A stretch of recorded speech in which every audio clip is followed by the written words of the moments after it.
đồ điều trị nám xong bị tái đi tái lại rất là nhiều lần. Vậy thì vấn đề mấu chốt nằm ở đâu?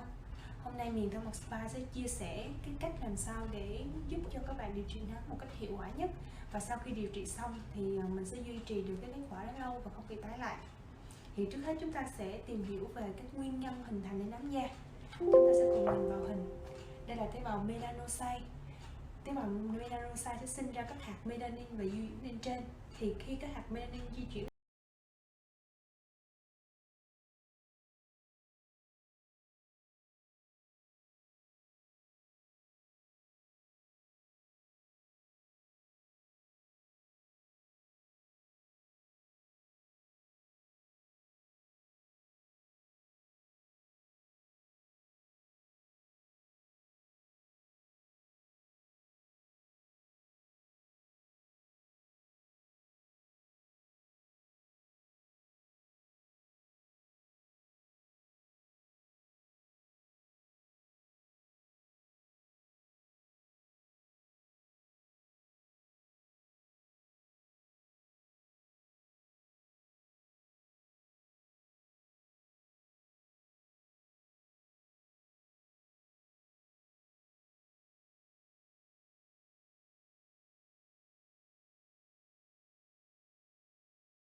hàng rào bảo vệ da, thì lúc này khi ánh sáng mặt trời chiếu vào thì cái tế bào bình thường nó sẽ bị tổn hại, thì cơ thể nó sẽ có một cơ chế feedback, thì nó tiếp tục tạo ra các hạt sinh tố để bảo vệ cho da.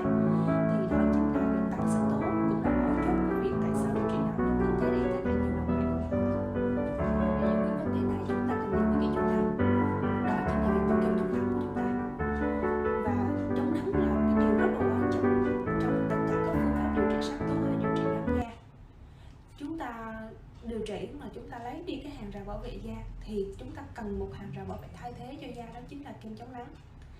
Và việc điều trị nám, tàn nhang hay thâm mụn, tất cả mọi sắc tố, nếu mà không dùng kem chống nắng thì chắc chắn sẽ không có hiệu quả. Và việc bôi kem chống nắng thế nào cho đúng cho đủ, và cách lựa chọn kem chống nắng như thế nào để nó có tác dụng trên da thì mình sẽ chia sẻ ở video tiếp theo. Chào tạm biệt các bạn.